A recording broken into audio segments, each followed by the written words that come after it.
Isaac, Samson, Jephthé, David, Samuel, des prophètes par la foi, vainquirent des royaumes, exercèrent la justice, obtinrent des promesses, fermèrent la gueule des lions.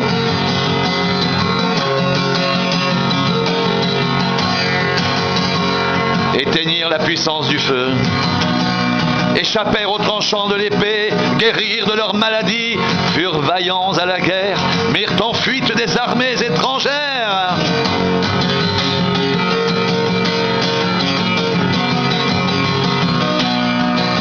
Des femmes recouvrèrent leur mort par la résurrection, d'autres furent livrés au tourment et n'acceptèrent point de délivrance, afin d'obtenir une meilleure résurrection. D'autres subirent les moqueries et le fouet, les chaînes et la prison. Ils furent lapidés, sciés, torturés.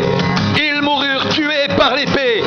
Ils allèrent, çà et là, vêtus de peau de brebis et de peau de chèvre, dénués de tout, persécutés, maltraités.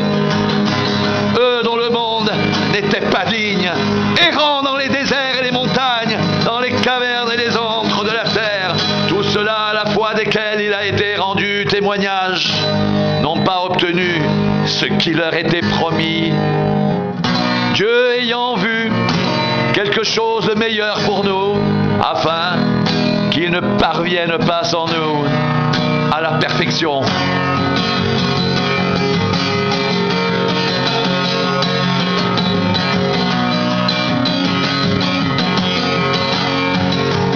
Nous donc aussi, puisque nous sommes environnés d'une si grande nuée de témoins, rejetons tout fardeau et le péché qui nous enveloppe si facilement, et courons avec persévérance dans la carrière qui nous est offerte, ayant les regards sur Jésus qui suscite la foi et l'amène à la perfection.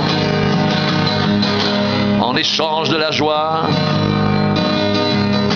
qui lui était réservée, il a souffert la croix, méprisé l'ignominie, et s'est assis à la droite du trône de Dieu.